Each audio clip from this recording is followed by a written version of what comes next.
Hej, čao dragi ljudi, dobrodošli u novi video na kanal Kreiraj svoju stvarnost. Ja sam Sandra. Evo kako kreiram sadržaje za našu novu zajednicu na platformi Skool. Mislim da sam spominjala u prošlom videu, neki ili mnogi ste dobili putem maila obavijest.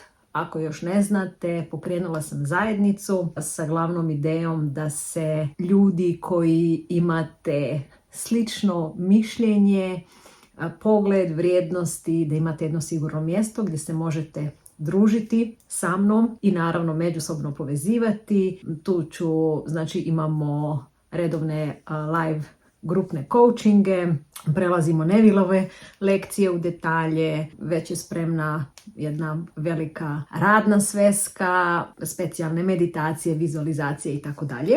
I kako sam spremala jednu temu, onda sam ja osvijestila da nemam video na tu temu ovdje na YouTube, što mi je bilo onako fascinantno. I ovo je onako stvar koju ja često koristim i stvarno ne znam kako se to moglo tako do sada desiti. Nevilleova tehnika I remember when, znači sjećam se kad. To je bila jedna od prvih stvari koje je mene moj mentor učio. Često to koristim, kao što sam rekla, ja sama, djecu svoju učim. Mada je meni u početku nju baš bilo teško prihvatiti i objasnit ću vam zašto. I mnogi ljudi možda onako u početku kad to čuju možda im baš nije onako na prvu loptu, ali ima jako velike logike iza toga. Tako da evo, idemo u ovu Nevilleovu tehniku I remember when, odnosno sjećam se kad. I da vam odmah postavim pitanje, šta vam zvuči onako stvarnije? Ako vas pitam po nekom sjećanju, na primjer, jel se sjećate vašeg prvog poljupca ili prve simpatije, prvog nečeg ili nekog, ne znam, kad ste prvi put otišli na koncert, onako da vas upitam po nekoj onako posebnoj situaciji, događaju, da li vam to nekako zvuči stvarnije? Ili ako vas pitam po nečemu što stvarate, znači ne znam, želite novac, želite posao, nešto, ljubav, znači partnerski odnos, zdravlje, nešto čega nemate sada, a kreirate to. Pretpostavljam da će većina vas odgovoriti sjećanje, ono što sam već, ako sam u sada, to što sam već doživjela, toga se mogu sjetiti i mogu osjetiti te emocije. Mi imamo izazov kad se prebacujemo iz ovog stanja ovamo u stanje ostvarene želje i onda jako često, pa nikad nisam to doživjela, kako mogu da to osjetim kao moju stvarnost i tako dalje. Zašto većina ljudi zapne? Zato što je način razmišljanja o cilju. Želim više novca, želim bolji posao, želim partnera, partnericu, želim to, znači želim. I ovaj naš pomoćnik, šta on sluša, kaže želiš, dobro, ajde, sredit ću ti još situacija gdje želiš. A ko želi? Onaj ko toga nema. I onda se na taj način zapravo svaki dan podsjećate sami sebe da toga nemate. A Neville je govorio, znači ne živite iz želje, nego znači iz stanja ostvarene želje. Ne iz onoga želim, nego to već imam. Kako zapravo funkcionira I remember when, znači sjećam se kad. Svi to koristite. Sjećam se kad smo bili mladi, nije bilo briga, sve nam je bilo onako, ništa nije bio veliki problem, sve smo sa lakoćom. Šta to podrazumijeva? Da danas više nije tako. Sjećam se kad smo izlazili vani, kad smo se često družili. Šta to podrazumijeva? Da danas više nije tako. To je automatizam kojeg vi koristite, da ne kažem svaki dan, jako često, sigurno. A vi možete taj isti automatizam svjesno okrenuti tako da vam služi. Da okrenete i da stavite ono što je sada realno još uvijek vaš izazov, ali se vi prebacite, ako hoćemo, u budućnost, pa se tog izazova sjećate kao nekad kad je bilo tako. Jer ako se toga sjećam da je nekad bilo tako, šta to podrazumijeva? da danas više nije tako. Isto kao sjećam se kad smo bili mladi, znači danas niste. Sjećam se kad smo, ne znam, u bivšoj državi i tako i tako. Sjećamo se kako su neka djeca bila po čitav dan vani. Šta to podrazumijeva? Da danas nisu. Meni je to bilo u početku teško zato što je, znači, moja tema je bio novac i onda bi moja rečenica bila sjećam se kad sam stalno, ne znam, gledala stanje na računu koliko ga imam malo. Zašto je meni bilo to izazovno? Zato što je to tada stvarno bilo moje stanje. I onda taj nekakav unutrašnji osjećaj da ako budem to izgovarala, onda ću to još više potvrđivati. Ali pazite, sjećam se kad je to bilo tako. Ne znam, želite više samopouzdanja? Znači, nije ono želim biti samopouzdana, želim biti sposobna postavljati granice, nego sjećam se kad sam mislila da nisam dovoljno dobra,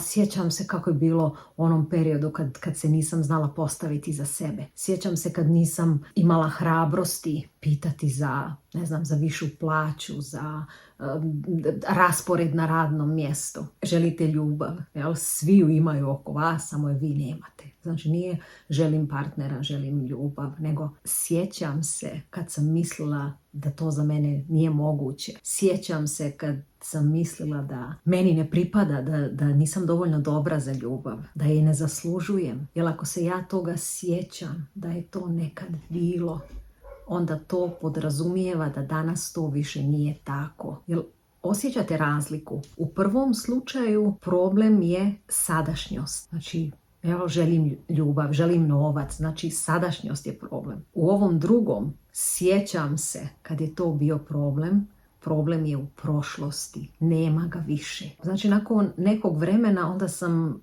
shvatila da je to nešto poprilično jednostavno, a donosi jako dobre rezultate. Zašto? Zato što mi kreiramo iz našeg identiteta, a naš identitet ne reagira na ono što želite, nego na ono što on smatra da je istina. I kad vi ponavljate sjećam se kad, vi automatski time pretpostavljate, stvarate autocestu da to više nije tako, da je taj problem riješen. Vaš na taj način, znači on pronalazi verziju vas kojoj je to već normalno. Znači sjećam se kad je bilo tako. I sa osjećajem olakšanja uvijek dolazimo mi do toga da feeling is the secret. Jer dok sam ja izgovarala rečenice tipa sjećam se kako uopšte nisam htjela pogledati moj bankovni račun i osjećala sam grč, jel kao pa to je istina, ne volim ga gledati zato što je prazan, što nema na njemu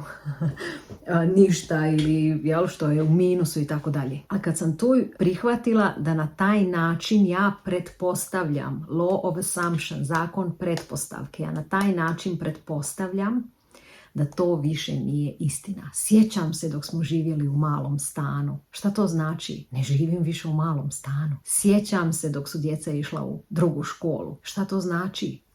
Ne idu više u tu školu. Sjećam se dok sam mislila kako ću, šta ću.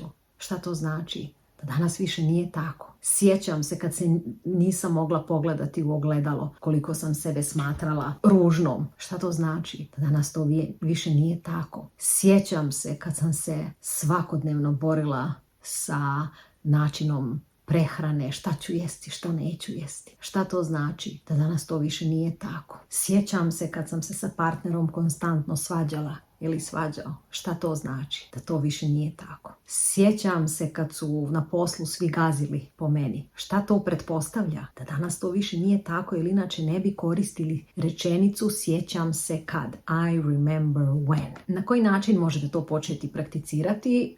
Ja bi vam predložila navečer, onako za početak, kao što ja kažem da pravim reviziju, evo to vam isto na neki način bude onako revizija, preletite dan i onda, na primjer, imali ste neku situaciju gdje niste uspjeli postaviti granicu, imate, znači, vi možete reviziju, mislim uvijek kažem, odradite reviziju, ne toliko od te situacije da je ta osoba nešto drugačije odradila, nego da ste vi imali drugačiju situaciju. Znači, ako ste vi osoba koja je sposobna postavljati granice, kako bi, i koja vjeruje u sebe, koja je samopouzdana, kako bi ta osoba reagirali. Znači, sebe mijenjate, jer je vaš svijet, ogledalo onoga što vi radite sa sobom unutar sebe. A u smislu I remember when, sjećam se kad, može to biti sjećam se kad me taj odnos jako opterećivao. Jer to pretpostavlja da sad to više nije tako. Sjećam se kad sam sumnjala u sebe. Sjećam se kad sam mislila da nikad neću pronaći rješenje. Koja god vam je ta rečenica,